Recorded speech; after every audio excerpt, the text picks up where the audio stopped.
With Rachel Vigil, taking a daily look at the biggest stories in Denver sports and interacting live with you, the Coffee Break fam. So sit back, relax, grab a cup of joe, and enjoy your coffee break. Here's your host, Rachel Vigil. Hello, everybody. I hope you all had a very Merry Christmas, good holidays. Obviously, we're getting ready for the new year here soon, but we had to talk about the Denver Broncos after they lost to the New England Patriots. A loss I don't think a lot of people were expecting to see. I personally went in being like, all right, I think we're going to have a little bit of struggle, but I didn't really think that they wouldn't be able to pull it off. Now, I've seen so many people talking about Russell Wilson and what that's going to look like, Sean Payton. Personally, I thought the play calling on Sunday was terrible. It didn't make any sense. I wasn't quite sure what Sean Payton's game plan was, and I was just kind of like, what are we doing here, Sean Payton? I feel like you just didn't set your quarterback up for, a ton of success. The run game obviously wasn't working, yet it felt like they were really, really trying to push it. I don't know. It wasn't an ideal scenario at all, but Sean Payton did speak to the media earlier this morning, and let's talk about the late game offense. Is there anything you can take from that end game performance that can be applied to other portions of the game where it hasn't been as consistent? Yeah, I mean, it was more spontaneous. It was more spread empty. We got to the line of scrimmage. We were in a stage of the game where we weren't in hurry up 2 minute, but we certainly were up tempo, and a lot of it was empty, no back, and we made some plays. But it's hard to say you're going to make a living that way as your base offense. Absolutely. And Andrew Mason hanging out with us. Mace, first of all, happy Merry Christmas. I hope you had a great time. I know you were headed back to hang out with family after the game on Sunday. So welcome. Thanks for hanging with us this morning. No problem. Happy Boxing Day. It's December 26th. Although, yeah, it doesn't mean that. It's, the origins of it involve, boxing up food and stuff like that. And way back, this is like back centuries ago. Taking it to the cooks and the help around the house, basically. Wait, I love this. First of all, you're teaching me about a Seinfeld thing. What day was that? Friday? Mm-hmm. And now you're teaching me about Boxing Day. I feel like I just need to come for you. For every single day, you'll have something for me. Yeah, there's actually a website, daysoftheyear.com, where you find out that every day is something. It might be something stupid like National Ice Cream Day. Well, that's not really stupid. That's actually pretty awesome. But yeah, every day has something to it. But yeah, today is for those watching in Canada, the United Kingdom, Australia, the Commonwealth realms, happy Boxing Day. Well, I love it, but I don't love the fact that the Denver Broncos playoff chances pretty much are non-existent now, less than 5%. So let's get into what's next for the Broncos. And I guess we can just look at, actually, before we do that, I want to get back to Sunday's game. What went wrong? There were so many things, and everybody was like, oh, Russell Wilson's going to do it again. They're going to be able to pull it off. And yet it just didn't feel like the game was set up great for him, Mace. I don't know.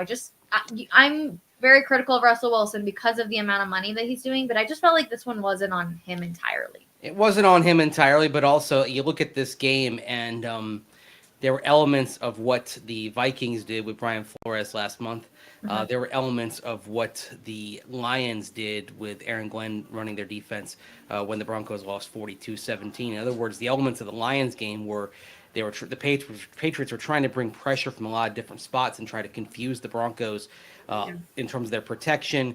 What was going on from the Vikings game was you saw the Patriots, they were trying to stack the box at times. They were trying to basically take away the run, and when the run was there, try to force it to the outside, which basically played into the hands of Jaleel McLaughlin, who had a really good game as it turned out, but made Javonte Williams considerably less effective trying to run between the tackles. Yeah, I just walked away from Sunday's game, and I was like, I don't really know how to feel. I mean, this was my first really emotional locker game experience, Mace. I know you've obviously been in plenty, but you're sitting there listening to Jonathan Cooper, who can barely get words out. You can tell he's holding back tears.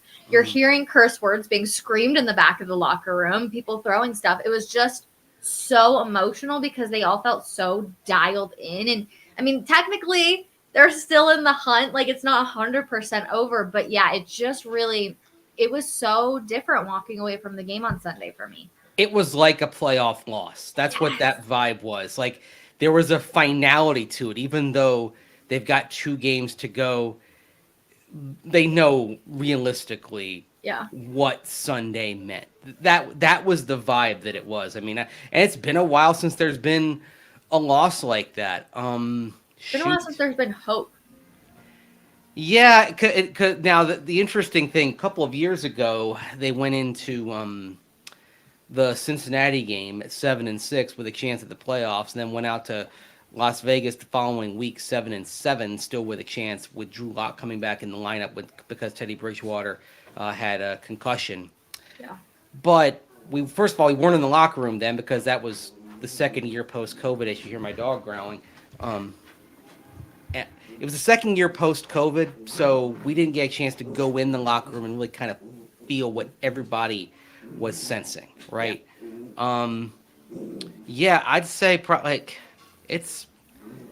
I'm not even sure in 2016 when they had a chance at the playoffs late, and they had some losses like to Tennessee and New England, and then Kansas City when they were basically eliminated. I'm not sure that the vibe was the same. It really did feel like those years where you lost in the playoffs. And I think part of it is honestly, they really did believe if we get in the playoffs, good things can happen, right? We can put something together, we can make something happen. And now that basically slipped away, and that's what they were dealing with. So even though I was like, it's not going to happen, I'm like, who do I need to root for this upcoming weekend? Obviously, the Broncos need to beat the Chargers on New Year's Eve. But so I did the whole predictor, whatever. Mm-hmm. You need the Patriots to beat the Bills, the Raiders to beat the Colts. Also, how about the Raiders? Holy smokes. Talk about what's the word I even want to use? Riled up. Yes, riled up, roused. Fighting for a coach that you believe in. Holy smokes. Yeah, well, there are a bunch of those guys that were on the team 2 years ago. Yeah. Where Rich Bisaccia kept that thing together. Yeah. And I mean, not a lot of players have survived because when Josh McDaniels comes in, basically he tears things down, which is why he was the wrong hire in the first place, right? That was not a team that needed to be ripped down to the studs. It was a team that looked pretty close. That was a team that, when they made the playoffs and they barely lost the Bengals, who of course went on to the Super Bowl that year. Yeah. That's a team that's a tweak or two away, right? Yeah. But that's not how Josh McDaniels operates. He wants to, he's going to, come in. King Josh is going to do it his way.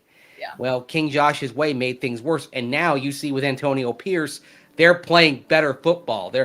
Now, some of that they delivered Monday, that's not sustainable when you're talking about, a couple of defensive touchdowns, back-to-back plays. For sure. But what is sustainable is the effort. Hey, Sean, can you close the door, please? Thank you. Got a little bit of family, man. Hey. You're lucky to have them there when you need them, right? Hey, come on. Hey, Cooper. Oh, does Cooper want up? Hang on. There we go. Oh, my gosh. Yes. Cooper wants the up. The dog. Hi, Coop. What do you think? We love the dog. How old is Cooper? Cooper is 3 years old. Hi. Oh, we love He Cooper. was cuddling with me this morning. Yes. Oh, I love it. You're a little cuddle rocket, aren't you? Yes, you are. Yes, that's so cute. That's so cute. Right. I love this so much. All right. Okay. Anytime you can show me a dog face, I will 100% take the opportunity to see it. Oh, sorry about that. No, I love it. Okay, going back, though. So you need the Raiders to beat the Colts, the Panthers to beat the Jags, Titans to beat the Texans, Seahawks to beat the Steelers, Broncos to beat the Chargers, obviously, and Chiefs to beat the Bengals. They need so much help, which is why it's all right, season over. So we look ahead. And, of course, the number one question is, what are the Denver Broncos going to do with Russell Wilson? And while none of us have the answers, we have some guesses. Yeah, and I could say this. Sean Payton didn't sound like a coach, if you're reading between the lines of his comments today, who was particularly happy with the offense and didn't say the quarterback, but it's hard to separate the quarterback from the overall offense. So... and that's been every single week. I feel like we have this conversation about reading between the lines, Sean Payton kind of throwing Russell Wilson underneath the bus without actually saying it. Yeah. I mean, he talked about, I asked the clip that you played earlier, and I asked Sean Payton, is there anything you can take from what's working in the late games that applies to earlier in the game. And what he got to was, he said, he talked about going up tempo, spreading things out, but then he said it's not really something you can sustain over an entire game, right? Which, first of all, people with long memories may say, well, the Broncos did that with Peyton Manning when he was here back a decade ago.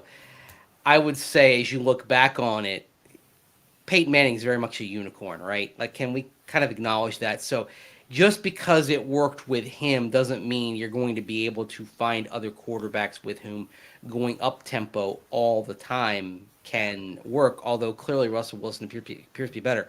But so he talks about how it's not something you can sustain over a game. So basically it's like what he's saying is, okay, Russell Wilson can do it. He can do it when things are spread out and things are chaotic and things are off structure, but not when things are on structure. That's why, I put up a story at denversports.com this morning breaking down Russell Wilson, the difference in him first three quarters versus the fourth quarter. This year in the fourth quarter, he's one of the best quarterbacks in football. Yeah. And that's why, I've been critical. I saw James Merlot had a tweet of I don't even know exactly what he said, but something along the lines of if you want to move on for Russell Wilson, look at what he's been able to do and be so special in the big moments. And it's yeah, but James, he's also the one that has put them in this position essentially. Yes. It's great that he can come back and try and save the day, but I would rather just not have anybody trying to save the day. And you beat a bad Patriots team by 20 points or so. That's what I want out of the quarterback. And I feel bad saying that because Russell Wilson is such a nice guy. And I so badly wanted it to work out here in Denver because of what he does for the community, his foundations with the kids and everything. And it's just yeah, but when you look at his product on the field, it's tough to root for him a little bit. Besides the fact that he's on the sidelines, I go back to him being a good guy. He's pumping up everybody. He's staying in the game, but yet the play just doesn't show. Yeah. None of this is a question about Russell Wilson as a person, right? No. And I do think that in the Denver community and the national community as well, that some of the criticism of Russell Wilson has gone weirdly personal. Agreed. I kind of prefer to judge based on what we see. I think if it's a press conference, if it's a game, that's all public. I think that's fair game. Beyond that, I think is where it really becomes a little bit discomforting to see some of it. Yeah. And again, what this also appears, and what I got from today, Sean Payton, kind of the two times where he's talking about the offense now not being good enough, and then how you can't really do what you're doing in the fourth quarter for an entire game. It's not a way to sustain it. What it basically told me is you've got a coach who wants to do one thing and has been very successful at it. And look, not just with Drew Brees. We have seen this offense and good quarterback play with Teddy Bridgewater. We've seen it with Jameis Winston. He frankly, he got something out of Taysom Hill that nobody thought and could be extracted, right? Sure.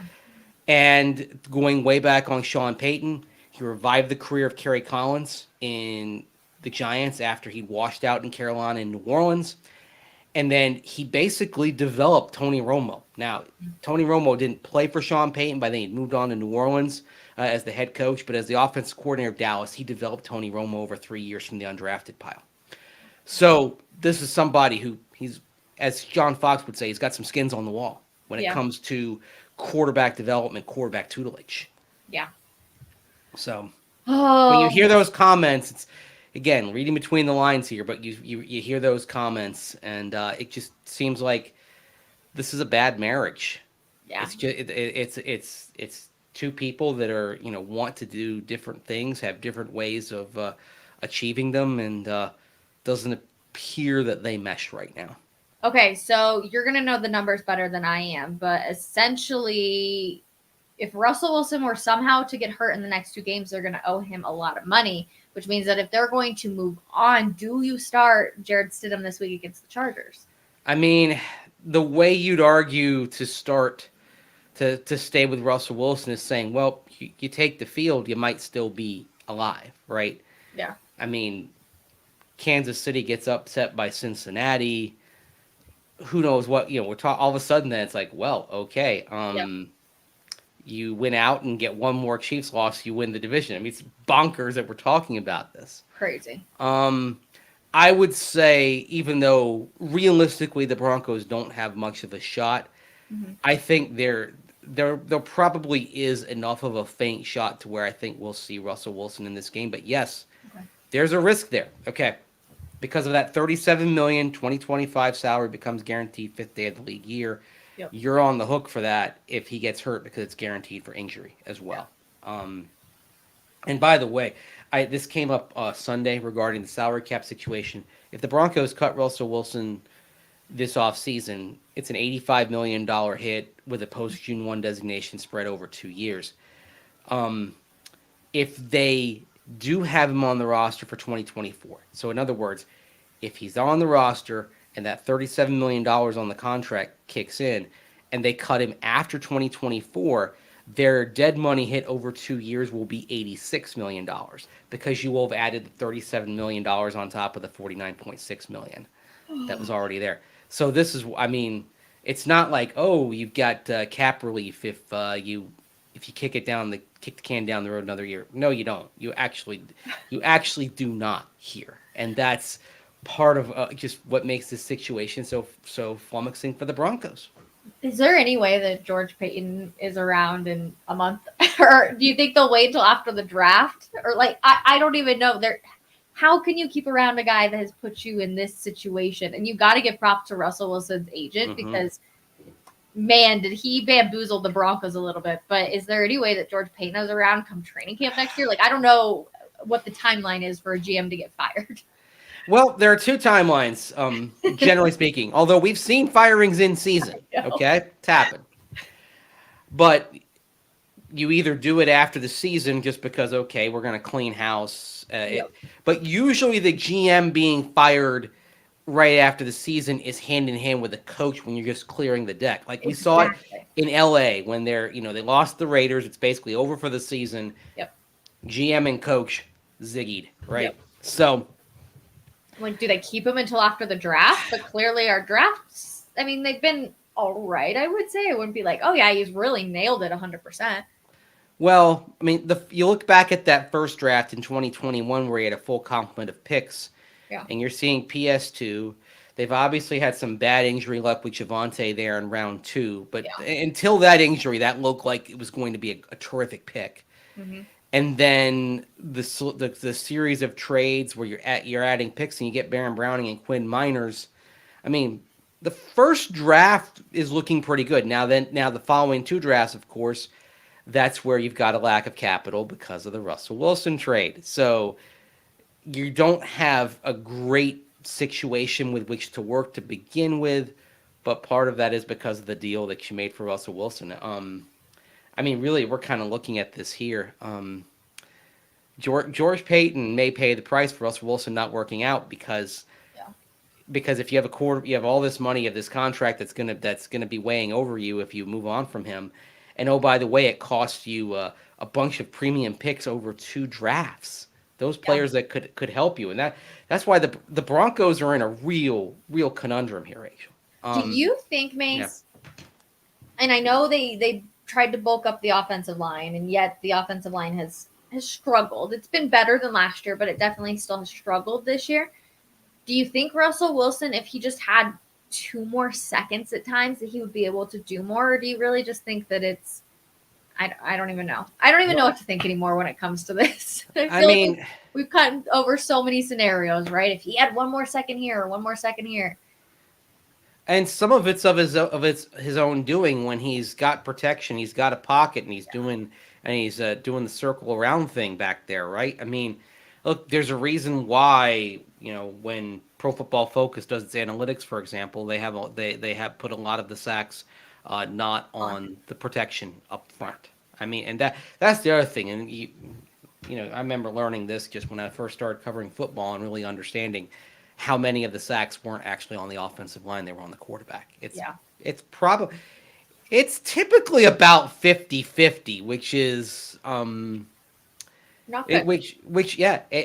And with the Broncos this year, and again, compiled the raw data from PFF, they're putting more on Russell Wilson than the offensive line over the course of the year. Yeah, it's crazy So, the difference between like how good he is going like north to south versus mm-hmm. east to west. It's literally night and day. I mean, and I will say this: there were a couple of times watching that game Sunday night where you see the whole opening and the lane opening, and you're like, okay, I'm like, go, go, go, go, Please, to Russ, please, like, yes, please. yeah, don't dart around, don't Yeah. move like a deer in the woods, just take off, right? Also, you mentioned PS2.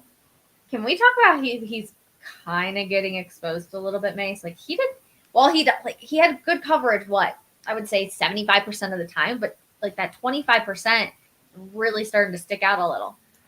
Yeah, and also remember he left the game against Houston when he had literally gonna ask you, tweak is he something. still dealing with that? I don't think he'll admit it, but he looks just a twitch off since then. Yeah. That would, again, I mean, sometimes like you end up usually finding these things out after the season, right? Because once you kind of close the book on it, everyone kind of, that's where you start seeing the clean out surgeries and that kind of thing. It wouldn't surprise me if he's dealing with some discomfort right now, and that's leading to it. But I mean, also, even a great corner is going to get beat sometimes. I think part of it was, if he's allowing a pass to Amon-Ra St. Brown in Detroit, well, St. Brown's having an amazing season. He's probably a top 5 wide receiver right now. Yeah. That's one thing. You tip your cap, you move on. Devontae Parker, is just kind of barely hanging on at this point. That was a moment. That wasn't a good moment. Yeah. I don't think this changes the fact that Pat Surtain is one of the 2 or 3 best corners in the NFL, but Sunday was a bad night for him. Well, and there you almost just said it, Mace. For time and time again, we've been talking, he's the number 1 corner. He's the number 1 corner. He's the number 1 corner, 100%. And you just said, top 2 or 3 corners in the NFL. Like that's a big drop off, even though it doesn't actually seem like a big drop off, It can seem that way, not to me. I mean, rarely do you have a situation where there's one player who's the best. Usually you've got 2, 3, 4 that at any given moment it's interchangeable to say which one is the best one. Right now, and that's why I'd say right now, based on the form this year, is he CB1 in the NFL this year? No, but Champ Bailey, first ballot Hall of Famer. Yep, you got the jersey right there. Attaboy. Terrific player, but yes, he wasn't always the number 1 cornerback. I mean, in the midst of his prime, remember we had Darrelle Revis with the Jets who took his turn as being the number 1 corner, but then Champ was like number 2 or number 3, right? Yeah. If you're in that conversation, and you're in that conversation for multiple years, that's as good as you can really reasonably expect, and that's where Pat Surtain is. But long haul, this doesn't change anything. You'd still like to have him around, but at the same time, if you're in a situation where that's the only way you can move up in the draft, if you want to go draft a quarterback and get the QB you want, then you'd have to make the hard move there. It's not, believe me, it's one that the Broncos would not want to do. They want Pat Surtain around. They like him to be, quote unquote, a Bronco for life. They would love that. 100%. And you don't improve as a team, generally speaking, by gutting the roster of highly talented players. I mean, just look at Carolina trading DJ Moore. What could Bryce Young use more than anything right now? A true wide receiver 1. True. And they had to trade that receiver 1 to Chicago to get Bryce Young in the first place. So you see kind of the conundrum that they've got in Carolina right now. Yep, and I also can't believe we've gone almost 25 minutes on this show and we haven't talked about the Kareem Jackson situation. Mm-hmm. Obviously, yesterday news comes out that they were releasing him. They're going to re-sign him to the practice squad. Like, what's the latest on this situation, Mace? Well, I mean, Sean Payton was kind of non-committal about it today as I get a visit from Ruby. Here's Ruby. Hi, Ruby. Yeah. Oh, my gosh. Hey, Ruby, you're so fine. You're so fine. You blow my mind. Hey, Ruby. Oh, hey, Ruby. my gosh. How many dogs are at the house right now? 2. Oh. Sometimes we have a third one over here. Now I want my dog. I'm like, where are you? Yeah. Anyway, we were talking about Kareem Jackson, right? And Ruby will stay up here for this. Please. It was interesting that Sean Payton gave a non-committal response on Kareem Jackson today. Now, obviously, they have to wait for him to pass through waivers to be available to put back on the practice squad. But that was very interesting. I mean, it sounds to me like they'll bring him back to the practice squad and then wait and then wait and see game to game. I mean, you're allowed 3 activations in a regular season. There are only 2 games, so they could easily activate him. But I mean, maybe I'm reading between the lines here a bit. I did not detect a great deal of enthusiasm, and I think probably Sean Payton has a level of frustration over the suspensions and the penalties. It was very telling when I asked K-Jack last week, has Sean giving you a message this week? Because we all know last month when K-Jack was coming back, Sean calls him up and says, hey, don't bleep this up. Yeah. And so I asked Kareem, any message this week? He's like, nope. I don't know if that's good or bad. Yeah, I was going to say, yeah. I feel for K-Jack a little bit, but I was kind of surprised when I heard that news. I don't know what the future, I mean, obviously the future for him is not going to be with the Denver Broncos next year. I think that's being clearly written on a wall a little bit. But why do it now? Why after this week? Who do they want to keep on the roster? Who do they want to call up from the roster? Why put him to the practice squad? I mean, it's a good question. Basically, it'd be kind of a just-in-case thing, if you lose a safety or 2 to injury. I mean, PJ Locke has dealt with 2 injuries here in the last 6 weeks. First, the ankle injury, and then the throat neck issue that he had that kept him from getting on the plane to Detroit and forced him to take the RV out there. So I think you keep him in reserve, just kind of a numbers game to make sure you have enough. Although, here's the thing: if you're basically eliminated from playoff consideration, why wouldn't you play? As Ruby gets on the desk here, why wouldn't you just play the young guys, right? You can just look at Ruby. Why Ruby, wouldn't you? Are the Broncos a boring team? I see the yawn right there. She's so cute. Yes. Oh. Yeah. Well. This is exactly what I needed. I'm Sunday just sucked so bad, Mace. Yes. Obviously, Christmas was wonderful. I enjoyed it with my family and stuff. But I'm this is what I needed on my Tuesday after we're talking about a Broncos bad loss. The ultimate wholesome content, right? When you got dogs. Ruby is also 3 years old, like Cooper. Oh my God. I love her. And she is the queen bee around here. I love it. And she kind of knows it too. Yes. Okay, Mace, what else though? Tell me. Is there anything you anticipate the Broncos making changes for in the upcoming weeks? Not really, no. I mean, I think obviously the big thing is what happens at the quarterback position. Again, we did see the Raiders and what they did with Derek Carr last year.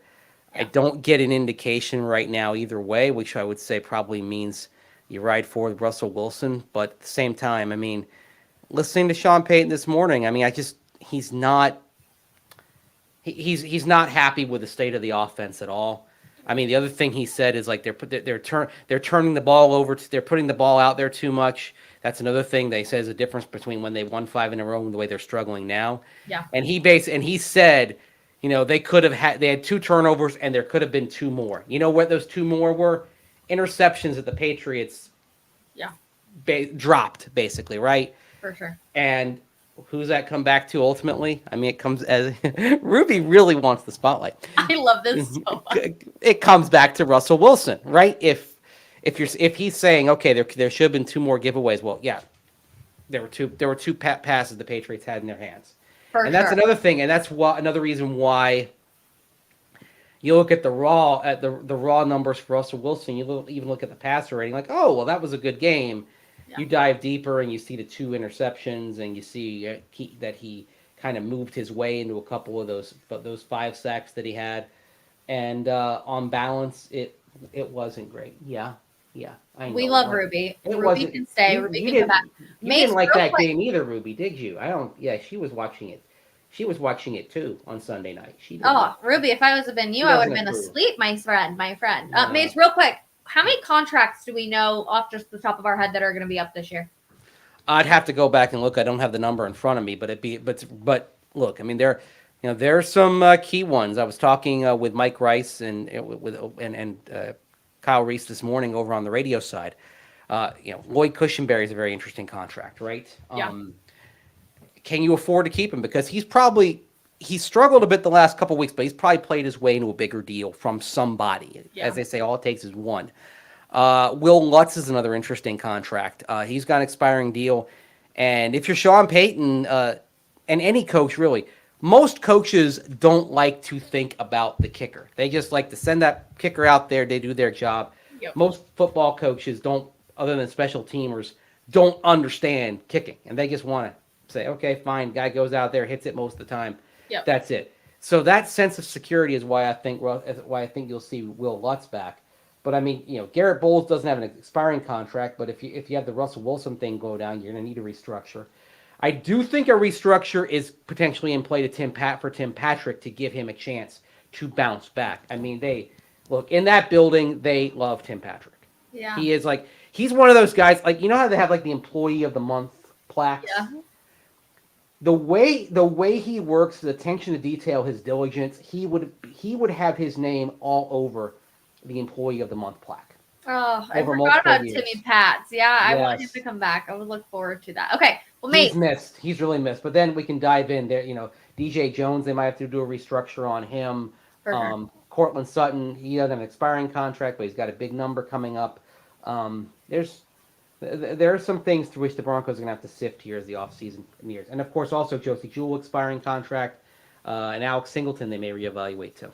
See, lots of names right there that are definitely very interesting. We all need to dive into. All right, Mace, as always, an absolute pleasure. Thank you so much. Everybody hanging out in the comments, thank you so much. We're going to be back. We're going to dive into those contracts tomorrow morning on Coffee Break, 10:30 a.m. Come hang out with us again. I hope you all had a very wonderful Merry Christmas. And I saw that Kwanzaa is starting today. So happy Kwanzaa to those to celebrate. So to Ruby, for Mace, Rachel Vigil, we will see you guys all tomorrow. Bye, everybody.